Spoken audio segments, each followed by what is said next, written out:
Est-ce qu'on peut croire en l'amour et réussir son couple sans croire en Dieu? Installe-toi 2 minutes, c'est le sujet du jour. Disclaimer, spoiler alerte, alerte pour les deux de cuits qui sont pas capables d'encaisser une divergence. Ceci est mon avis personnel. T'es libre de pas le partager. Si t'as envie de dire ce que tu en penses, tu peux venir dans les commentaires, mais gentiment.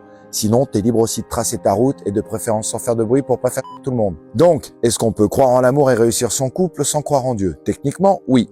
Mais psychologiquement, émotionnellement et existentiellement, c'est une autre paire de claques. Parce que sans une transcendance, sans quelque chose qui te dépasse, tu fais du couple un contrat, pas une alliance. Et les contrats, mon gars, ça se rompt dès qu'il y a un manquement ou une clause non respectée. C'est froid, c'est légal, c'est stérile. L'amour sans verticalité, c'est juste un échange de bons procédés avec des sentiments entre deux failles narcissiques. Quand tu crois pas en Dieu ou en tout cas en rien de plus grand que toi, tu poses ton couple sur quoi? Sur l'autre? Sur toi-même?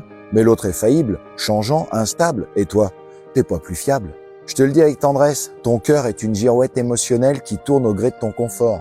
Croire en Dieu, c'est pas forcément réciter des psaumes. C'est croire que le lien est plus grand que les deux personnes. C'est pas juste deux individus qui s'aiment tant qu'ils se trouvent mignons. C'est deux êtres qui acceptent de mourir à eux-mêmes pour faire naître quelque chose de plus grand. Sans sacré, pas de sacrifice. Et sans sacrifice, pas de solidité.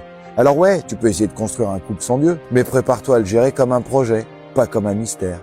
À mesurer, comparer, optimiser et te lasser dès que ça ne te ressemble plus. Parce que l'amour qui dure, c'est pas celui qui te correspond. C'est celui qui t'élève. Et pour s'élever, faut avoir les yeux fixés plus haut que son propre nombril.